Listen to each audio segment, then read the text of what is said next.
My name is Des Kelly. We're here at Galway Greyhound Stadium.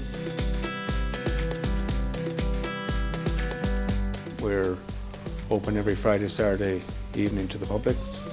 We are involved with Gaillimh na Gaeilge this year because it's very important that we get, I suppose, recognition for the work we've done in relation to the Irish language. We have it on our menus, on all our signage.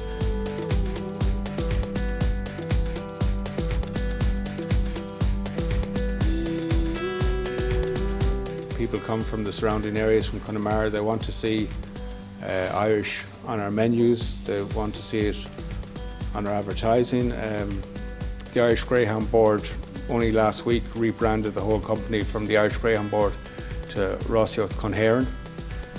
So that's a huge step for us.